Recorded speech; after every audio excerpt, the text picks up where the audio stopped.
शिनगारे गणेश रामकृष्ण, राहणार परतापूर, तालुका अंबाजोगाई, जिल्हा बीड. बर बर सोयाबीनला काय वापरले तुम्ही? आम्ही भूमी अमृतचं दाणेदार खत वापरतो. ग्रीन महाराष्ट्र. ग्रीन महाराष्ट्र. बर बर बर काय विशेष काय सोयाबीन म्हणजे दरवर्षीपेक्षा ह्या वर्षी सोयाबीन चांगलं आले. चांगलं या पुढे बघूया. दरवर्षी तर त्याच्यात काय नेमकं बदल काय आहे नेमका? बदल म्हणजे दरवर्षी बारीक राहत होतं सोयाबीन. हां यावर्षी जास्त वाढ झाली याची, फुटवाली. हां आता किती दिवसाचं आहे ही सोयाबीन म्हणलं तर आता ह्याला 20-25 दिवसाचं आहे सोयाबीन. 20 ते 25 दिवस झालं.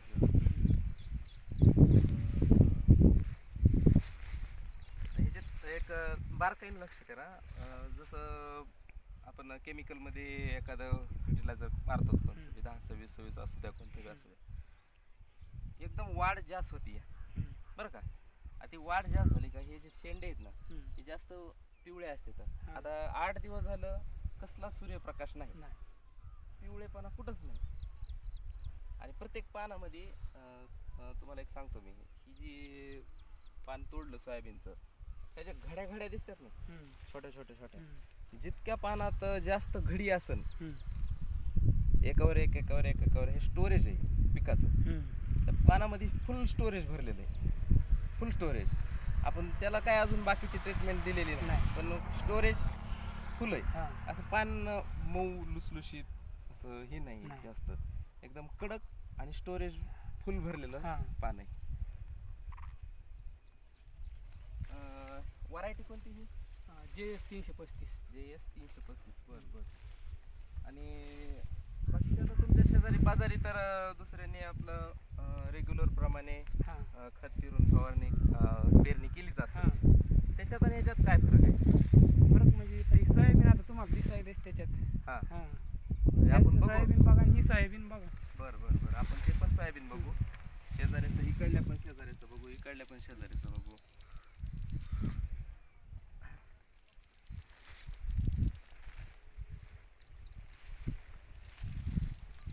हे बघा हे पानं किती असं पॅक स्टोरेज भरायला पूर्ण अन्नानं गच्च भरायलेत ही पानं हे. आणि एखाद्या शेतकऱ्यांनी जर केमिकलचे जे आपलं पेरणी करतात रेग्युलर, आता जास्त तर तेच करतात, रासायनिकच चालू आहे सगळं, त्यांच्या पानामध्ये तिथे स्टोरेजचं प्रमाणच नसतं.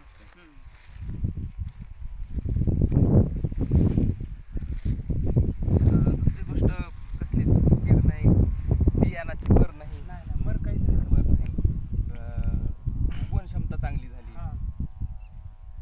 आता इथं शेजाऱ्याचं बघू आपण. कुणाच सोयाबीन आहे? ते आमची चुलत्याच त्यांनी मला वाटतं शेणखत पण टाकले. बापरे, शेणखत किती आहे? शेणखत सगळ्या हे बघायचं आहे आपल्याला. ही शेणखत आहे आणि ही अजून तसंच पडलेलं आहे. का कुजा नाही? त्याला मी जमिनीत मिसळच केली नाही त्याने. तसं नाही, जमिनीत मिसळ नाही. तुम्हाला एक सांगतो, एक 10 वर्षापूर्वी ज्यावेळेस शेण पडायचं ना, 10 वर्षापूर्वी शेण जमिनीत पडायचं, त्याला मिक्स करायची गरज नव्हती. दुसऱ्या दिवशीपर्यंत त्याची माती होत होती. तुम्ही बऱ्याच वेळेस अनुभव केला बघितला. आणि मग हे का कुजा नाही? जमिनीत इतका रसायनांचा वापर झालाय की त्याला कुजविणारे जीवाणू सगळे नष्ट झाले. सेंद्रियचा कधी जमिनीला हेच पडू दिला नाही, संपर्क झालेला नाही सेंद्रिय. फक्त आणा फर्टिलायझर टाका आणि नंतर ही शेण कुजान झालं. तर असे किती म्हणजे सगळे थाप तशी झाली. एवढं शेण टाकून सुद्धा इकडे शेण आहे, किती शेण आहे, किती ट्रॅक्टर टाकला असेल हे? आपण 10-15 ट्रॅक्टर टाकले असंच कोपऱ्यामध्ये. एवढ्या कोपऱ्यात 10-15 ट्रॅक्टर शेणखत टाकून ना अशी सोयाबीन, एवढं शेण टाकून. आणि ते आपलं ग्रीन महाराष्ट्र फिरून याच्यापेक्षा 2-3 पटीपेक्षा चांगली जास्त सोयाबीन आहे. आणि मी म्हणतो 10% सुद्धा शेणखत कुजलेलं नाही. कारण त्याला कुजविणारे जे जीवाणू आहेत, शेणाला खाणारे जे जीवाणू आहेत, बॅक्टेरिया जे आहेत, बॅक्टेरिया काउंट काहीच राहिलेलं नाही जमिनीमध्ये. त्याला कोण खाणार आहे? कंटिन्यू रासायनिक खताचा वापर. कधीतरी त्या विळख्यातून, रसायनाच्या विळख्यातून कधीतरी बाहेर यावं लागेल. म्हणून तर आपण सुरुवात केली ना.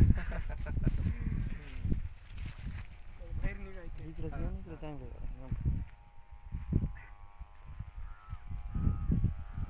खतरनाक चांगला 1 नंबर प्लॉट आलाय. आणि